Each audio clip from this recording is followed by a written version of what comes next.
and welcome to the Lazy Book Club podcast, the book club for those who don't want to read or leave the house. My name is Matt Gonzalez. Here's David Cox. And I'm Josh Matheson. Now, this week is slightly different. You might be noticing that Josh is sounding different than normal. That is because we're having to record this over Skype. Because where are you right now, Josh? I'm at home. I'm self-isolating for the benefit of the wider planet. He's being a responsible citizen. I'm trying. Yes. Cast. Yes, exactly. It's fine. But today's also very exciting news because we're going to be starting our second book.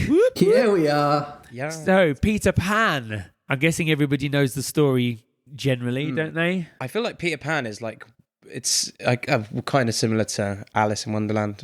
Alice's Adventure in Wonderland. Maybe is Peter Pan the title? It's not Peter Pan. No, I don't know. To Neverland. It's Peter Pan's Adventures in Neverland. Yeah, that was so annoying that time. So I don't know the title of the book. But it's dramatized so many times. I feel like there's like 3 different musicals. Yeah, There's a panto every year. Yeah, There's Peter Pan Goes Wrong. That's true. Yeah. And I just love watching Hook, which is entirely, on a tangent. So Such a good movie. So good. Just Dustin Hoffman doing his "Bring me Peter Pan" is just the best thing ever. Are we just going to dive straight in with this first chapter? See what's going on for J M Barrie. Oh yeah, that's the point. What's the author? See, you have to give us the details. Give us the title and the author, because I don't even know who wrote this. Well, there you go. It is Peter Pan by J M Barrie. Never heard of him. I have.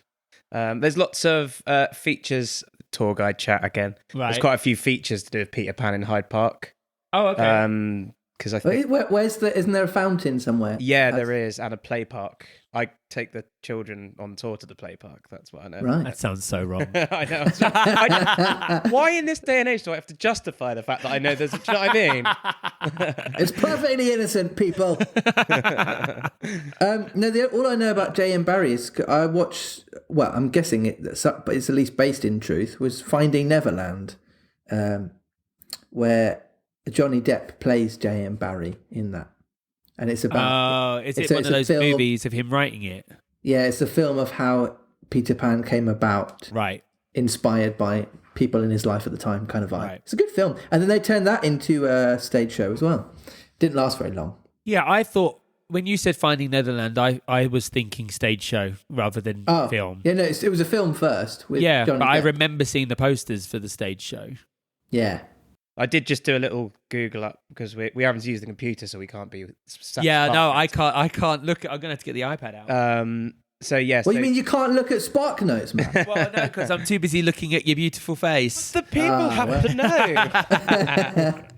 know. So there's a lot of stuff in Kensington Gardens because it was originally a sort of short tale about a baby boy who has magical adventures in Kensington Gardens.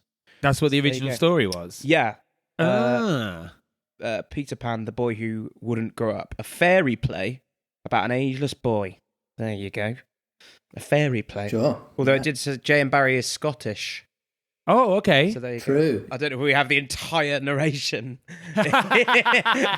We're all for challenges, and it got kind of if you listen back to Alice, of course, it got kind of crazy. I'm very happy to give a light Edinburgh lilt throughout if you'd rather, but I mean, people might get bored of that. I also think that some of our American listeners will probably have no idea what you're saying either, because it's not the easiest. Judging by how well, or I should say how badly Alexa responds to a Scottish accent, I don't think they're going to be able to decipher it. Okay, she doesn't like it very much, no.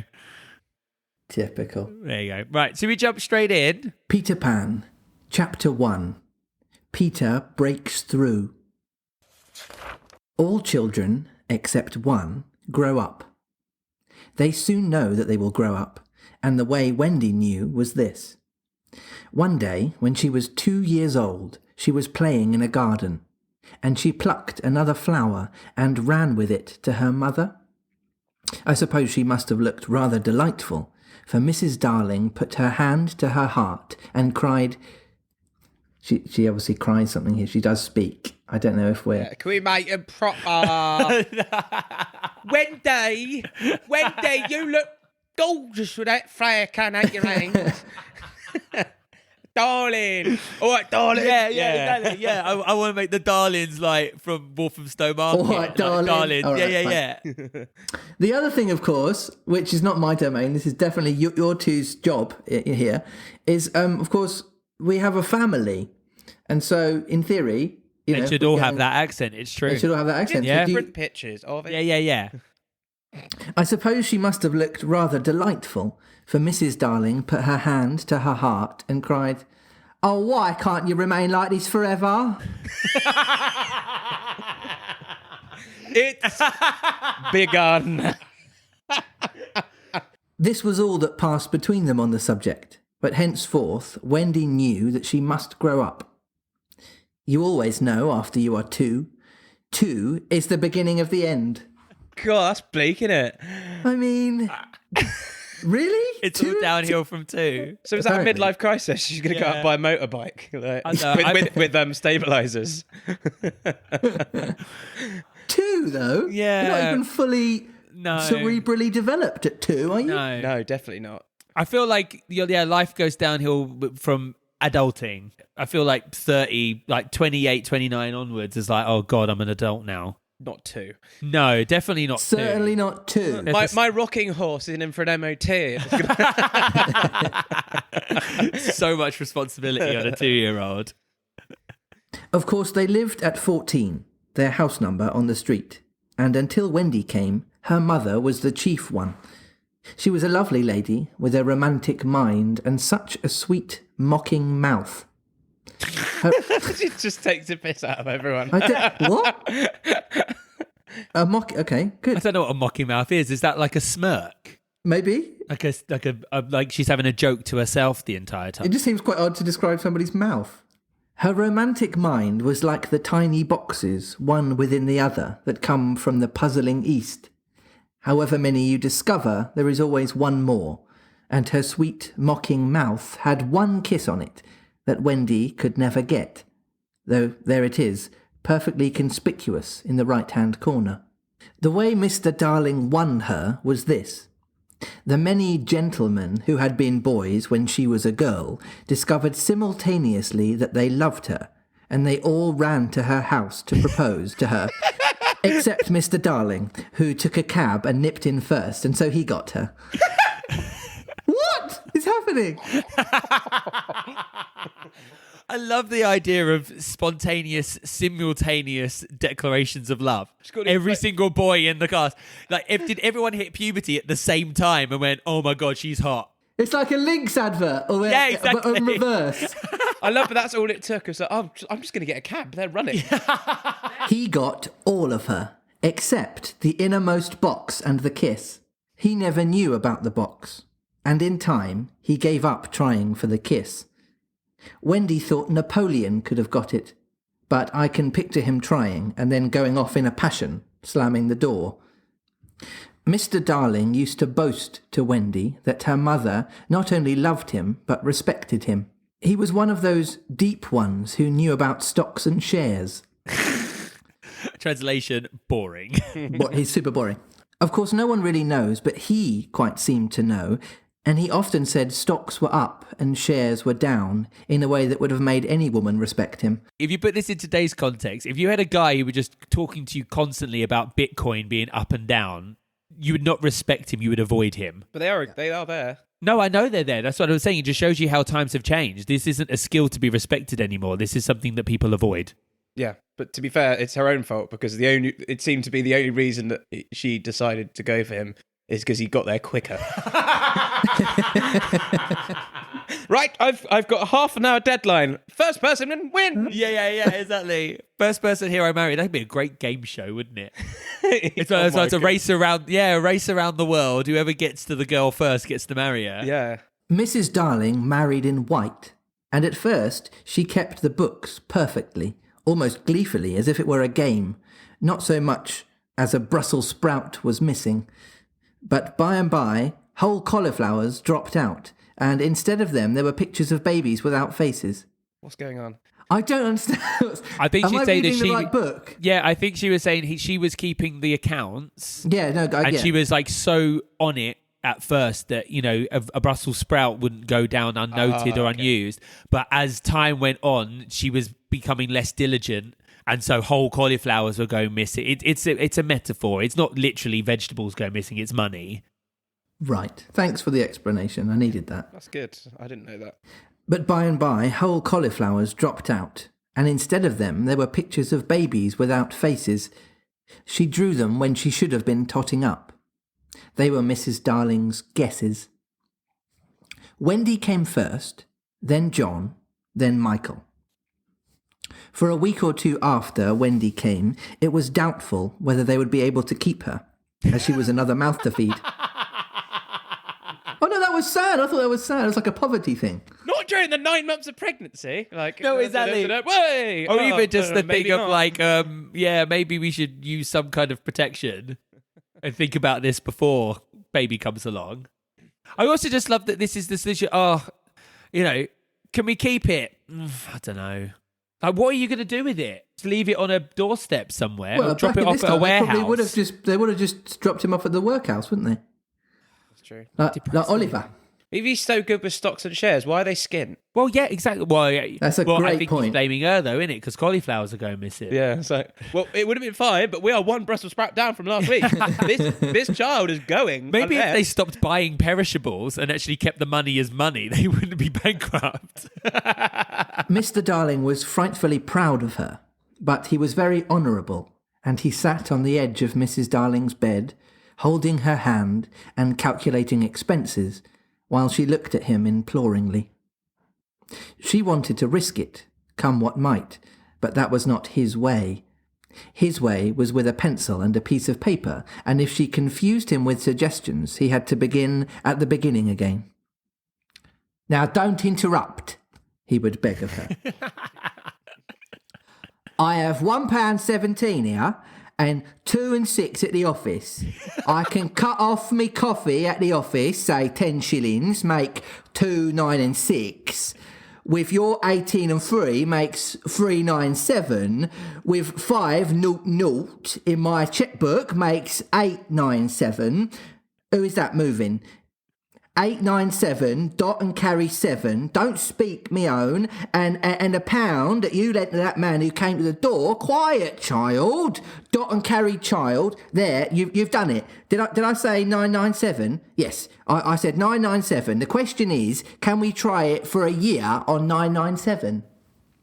Could we just point out this is dialogue in a book? Yeah. It didn't make much sense to me reading it. I hope it made sense listening to it. I didn't realise we were going to get a detailed kind of description of everything in their account book. Well, I think he's showing his workings. This is children's literature, is it not? Yeah. Technically. Yeah. This is children's literature, and we know we're about to go to a magical land with nymphs and mermaids and people living forever and all this, and we are wasting time hearing about a guy skipping a coffee at work. So I'm not allowed my coffee now. Stupid Wendy. Just like looking at Wendy going, I blame you for this. I hope that's a running theme, like just resentment. Yeah. Of course we can, George, she cried. But she was prejudiced in Wendy's favour, and he was really the grander character of the two.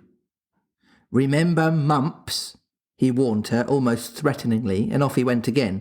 "Mumps, £1. That is what I've put down, but I dare say it'll be more like 30 shillings. Don't speak. Measles, 1.5. German measles, half a guinea, makes 2.15.6. Don't waggle your finger. Whooping cough, say 15 shillings.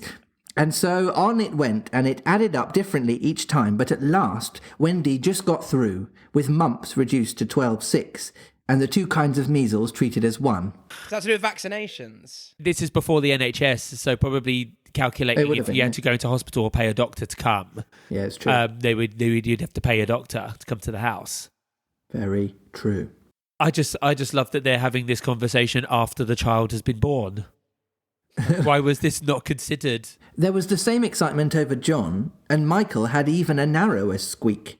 But both were kept, and soon you might have seen the 3 of them going in a row to Mrs. Fulsom's kindergarten school, accompanied by their nurse.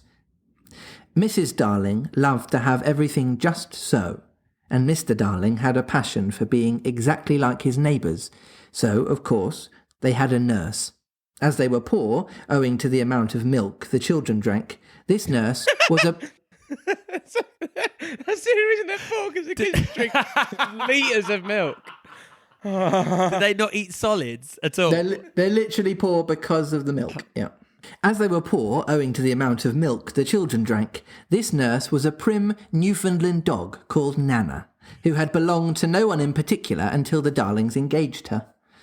She had always thought children important, however, and the Darlings had become acquainted with her at Kensington Gardens, where she spent most of her spare time peeping into perambulators, and was much hated by careless nursemaids whom she followed to their homes and complained of to their mistresses.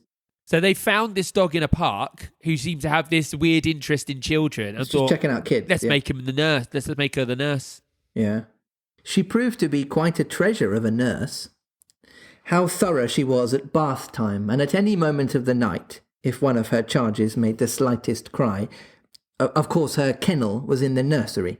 She had a genius for knowing when a cough is the thing to have no patience with, and when it needs stocking around your throat. She believed to her last day in old-fashioned remedies like rhubarb leaf, and made sounds of... She's well trained apparently in herbal remedies. The practical application of her as a dog being able to administer any medicine is quite tricky to visualise. I was wondering what bath time would entail. Does she just lick them? Yeah, maybe. That was slightly less of a stretch. Like if someone else, time? well, I can imagine them like lifting up by the collar or something. I don't know. Yeah, the scruff of the neck. Yeah, like a baby puppy. just like chucking it in the bath. She believed to her last day in old-fashioned remedies like rhubarb leaf, and made sounds of contempt over all this newfangled talk about germs and so on. She's a conservative. I love it. She's not up to this whole, cotton wooling your kids thing. She'll just chuck them in the dirt. No, she's like science, vaccines, nonsense. She's not an as a flat anti-vaxxer. earther. Yeah, she's an anti-vaxxer. It was a lesson in propriety to see her escorting the children to school, walking sedately by their side when they were well behaved, and butting them back into line if they strayed. On John's footer, in England soccer called football, footer for short. No. Oh, Footy, right, hang on. not footer. Yeah, I know, that was weird. Well, I know Yeah. soccer's old because they get soccer comes from the part of association in the Is middle. that where it's from? Yeah. Ah. So even though we thought you go, yeah, so we know like Americans calling it soccer is like, oh, we don't call it that, but actually we did used to. Right. It was never really called football. We used to Yeah, call it but was footer soccer. just makes me think of the thing at the bottom of a book. Yes. Or, Yeah, and Hey, do you Mike- want to go play footer? or Microsoft No. Word, yeah. It could be an upper class thing, like some of the upper classes Maybe. refer to it as rugger, the rug. Yeah, don't- true. Oh, God. The footer and the rugger. That's true because it's No, the same it does thing. happen. Yeah. Yeah. On John's footer, in England, soccer was called football, footer for short days. She never once forgot his sweater, and she usually carried an umbrella in her mouth in case of rain. There is a room in the basement of Miss Fulsom's school where the nurses wait. They sat on forms while Nana lay on the floor, but that was the only difference. They affected to ignore her, as of an inferior social status to themselves, and she despised their light talk. She resented visits from the nursery from Mrs. Darling's friends, but if they did come, she first whipped off Michael's pinafore and put him into the one with the blue braiding, and smoothed out Wendy and made a dash of John's hair. No nursery could possibly have been conducted more correctly, and Mr. Darling knew it, yet he sometimes wondered uneasily whether the neighbours talked. He had his position in the city to consider. Nana also troubled him in another way. He had sometimes a feeling that she did not admire him. "I know she admires you tremendously, George," Mrs. Darling would assure him, and then she would sign to the children to be specially nice to father. He just seems like such a drip. Yeah. He's just one of these keeping up with the Joneses He kind of is. like people just were like, oh, what do people think of me? What do people think of me? It's like, oh, grow up. Lovely dances followed, in which the only other servant Liza, was sometimes allowed to join. Such a midget she looked in her long skirt and maid's cap. It's gone out of political correctness. Yeah, There you go. exactly. Though she had sworn when engaged that she would never see 10 again. The gaiety of those romps. And gayest of all was Mrs. Darling, who would pirouette so wildly that all you could see of her was the kiss. Pirouette so wildly, I love that. Step, saying, down, 2, 3, down, triple. Yeah, that's what I'm imagining. And then, if you had dashed at her, you might have got it. There never was a simpler, happier family until the coming of Peter Pan.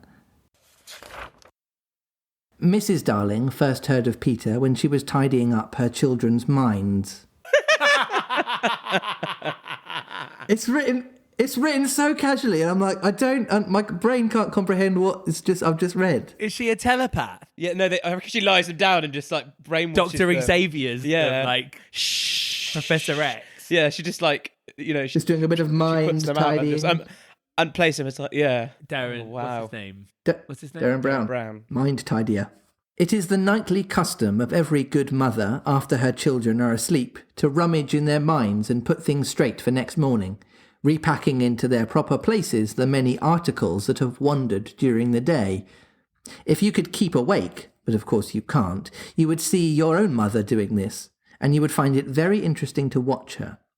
It is quite like tidying up drawers. You would see her on her knees, I expect, lingering humorously over some of your contents, wondering where on earth you had picked this thing up, making discoveries, sweet and not so sweet, pressing this to her cheek as if it were as nice as a kitten, and hurriedly stowing that out of sight.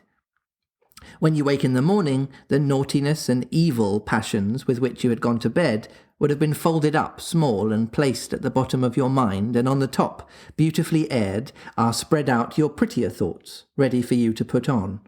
I mean, is this to scare children into thinking that their mums know exactly what they're up to? Like, watch out, your mum knows what you can read your mind when you sleep. It's weird. I don't know whether you have ever seen a map of a person's mind. Doctors sometimes draw maps of other parts of you, and your own map can become intensely interesting, but catch them trying to draw a map of a child's mind, which is not only confused but keeps going round all the time.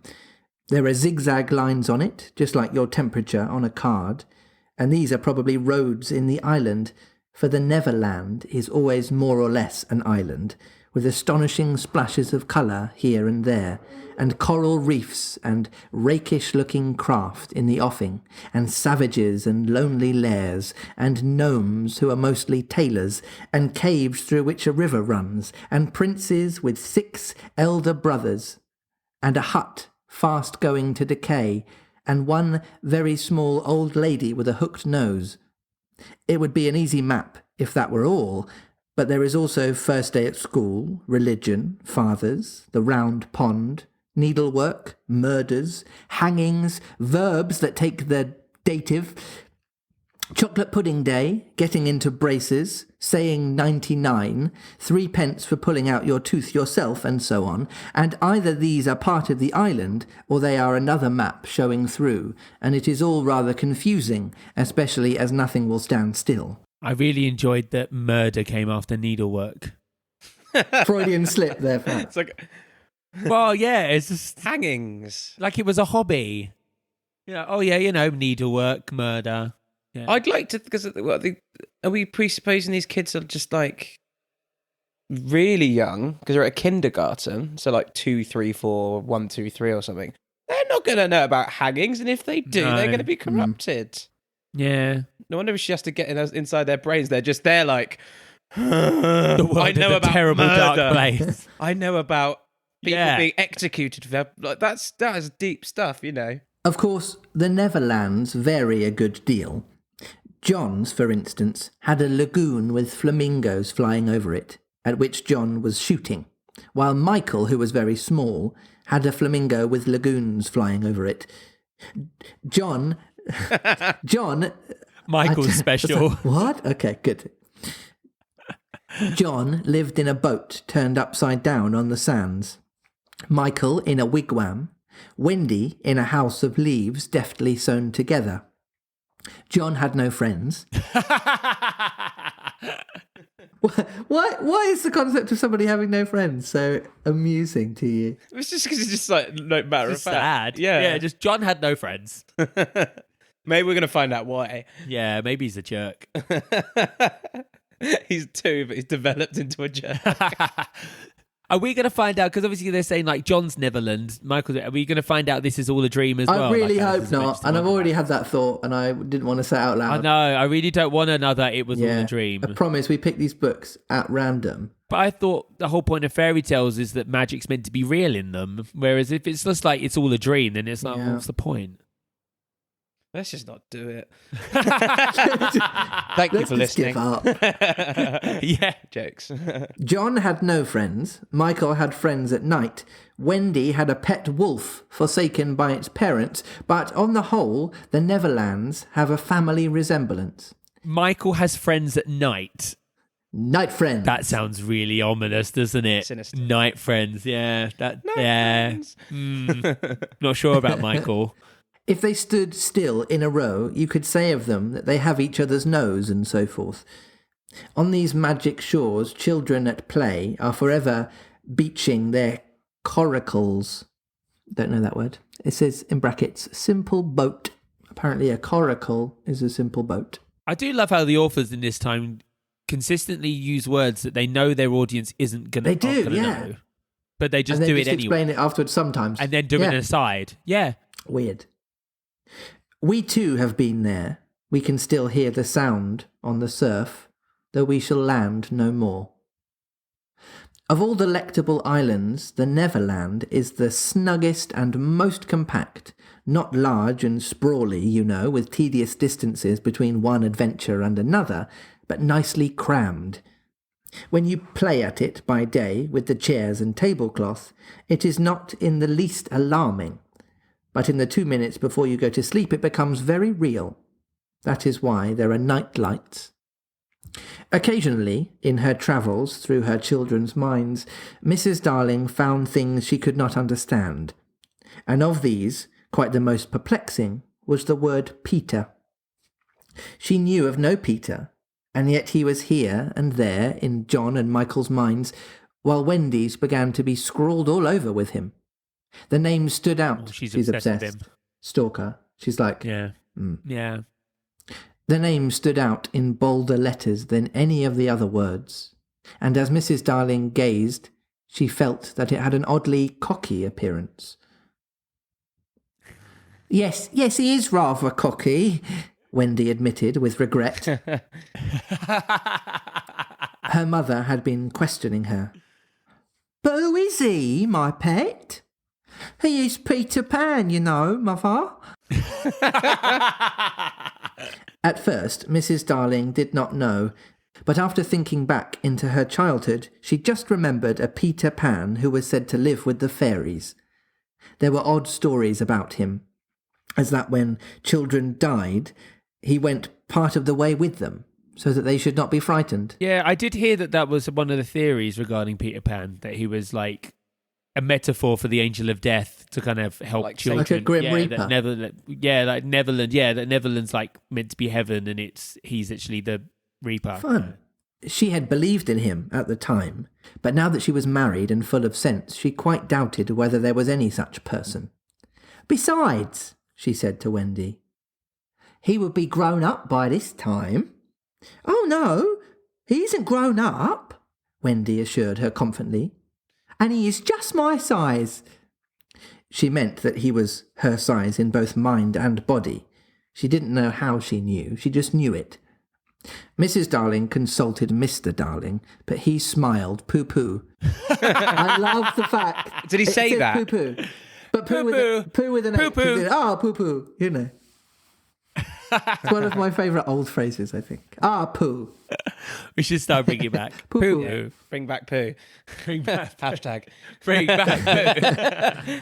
Mark my words, he said. It is some nonsense Nana has been putting into their heads. Just the sort of idea a dog would have. Leave it alone, it'll blow over. But it would not blow over, and soon the troublesome boy gave Mrs. Darling quite a shock. Children have the strangest adventures without being troubled by them. For instance, they may remember to mention, a week after the event happened, that when they were in the wood they had met their dead father and had a game with him. It was in this casual way that Wendy one morning made a disquieting revelation. Some leaves of a tree had been found on the nursery floor, which certainly were not there when the children went to bed, and Mrs. Darling was puzzling over them when Wendy said, with a tolerant smile, "I do believe that's Peter again." "Whatever do you mean, Wendy?" "Oh, it's so naughty of him not to wipe his feet," Wendy said, sighing. She was a tidy child. She explained in quite a matter-of-fact way that she thought Peter sometimes came to the nursery in the night and sat on the foot of her bed and played his pipes to her. Unfortunately, she never woke, so she didn't know how she knew. She just knew. "What nonsense you talk, Precious. No one can get into the house without knocking." "I think he comes in by the window," she said. "My love, it's 3 floors up." "Were not the leaves at the foot of the window, Mother?" It was quite true. The leaves had been found very near the window. Mrs. Darling did not know what to think, for it all seemed so natural to Wendy that you could not dismiss it by saying she had been dreaming.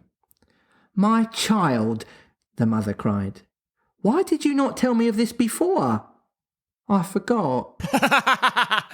Yeah, I forgot about the guy that breaks into my room every evening and sits at the base of it. I mean, that's creepy, isn't it? "I forgot," said Wendy lightly. She was in a hurry to get her breakfast. Oh, surely she must have been dreaming. But on the other hand, there were the leaves. Mrs. Darling examined them very carefully. They were skeleton leaves, but she was sure they did not come from any tree that grew in England. She crawled about the floor, peering at it with a candle for marks of a strange foot. She rattled the poker up the chimney and tapped the walls. She let down a tape from the window to the pavement, and it was a sheer drop of 30 feet, without so much as a spout to climb up by. Certainly Wendy had been dreaming. But Wendy had not been dreaming. As the very next night showed, the night on which the extraordinary adventures of these children may be said to have begun. On the night we speak of, all the children were once more in bed. It happened to be Nana's evening off, and I love that the dog gets a day off. So good. I'm imagining Nana like out on the town in like high heels and a red dress and lipstick, like out for martinis with the girls. Yeah. Queuing outside a club. Mrs. Darling had bathed them and sung to them till one by one they had let go of her hand and slid away into the land of sleep.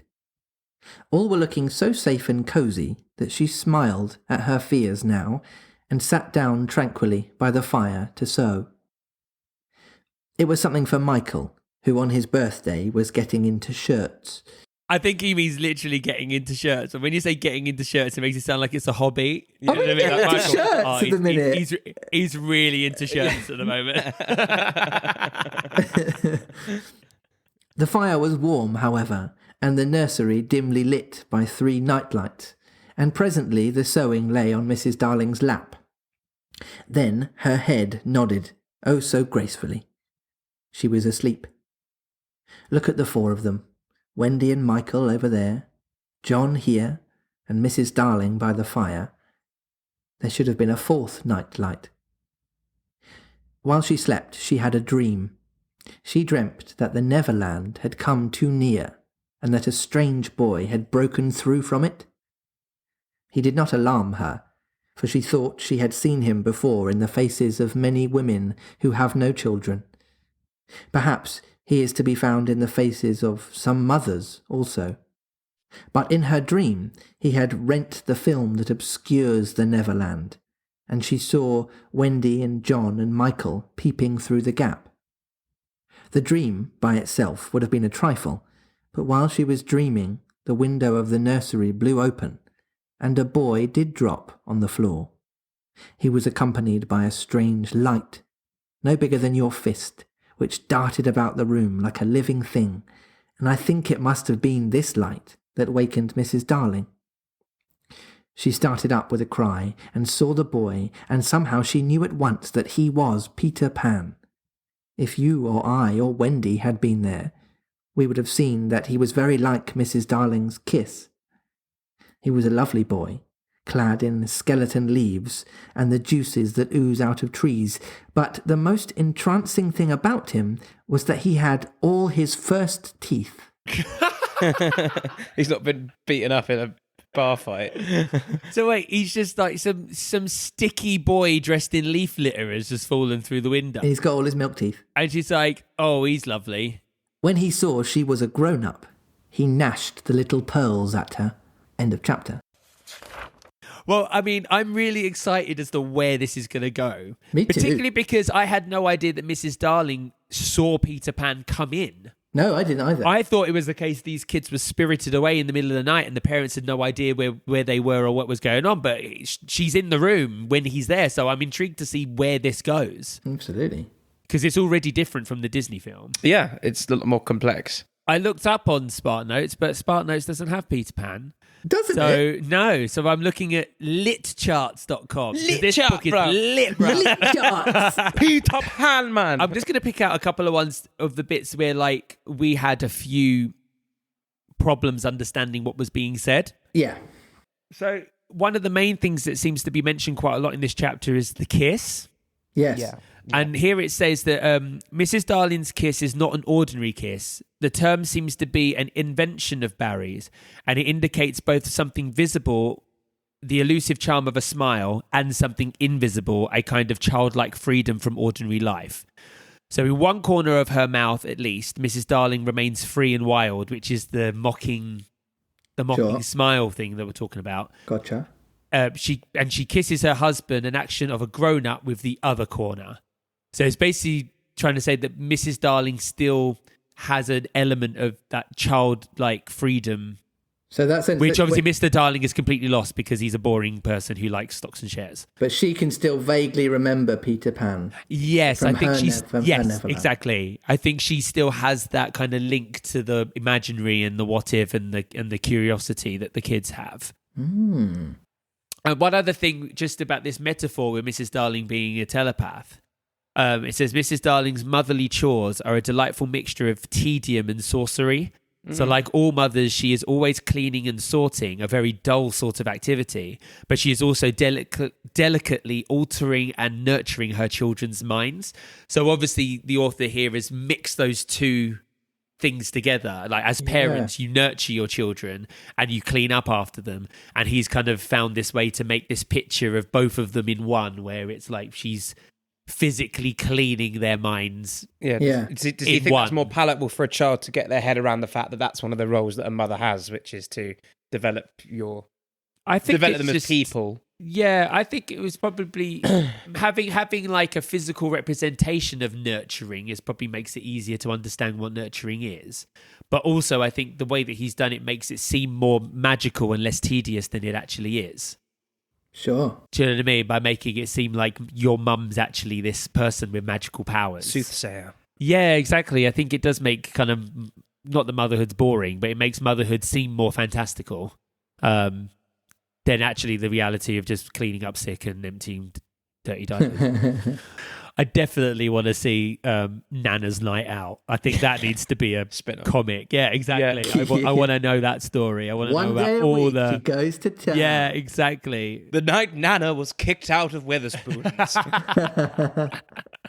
What do you mean my card doesn't work? They don't pay me. Right, so if you'd like to let us know what you thought of the chapter, you can email us on thelazybookclub@gmail.com. Or drop us a little line on Twitter @LazyBookClubPod. And it's exactly the same on Instagram @LazyBookClubPod. Do you want to give us the title of the next chapter so we can kind of see what Well, yes, I can, Matthew. maybe might be coming up? Yeah. Chapter 2 is entitled The Shadow.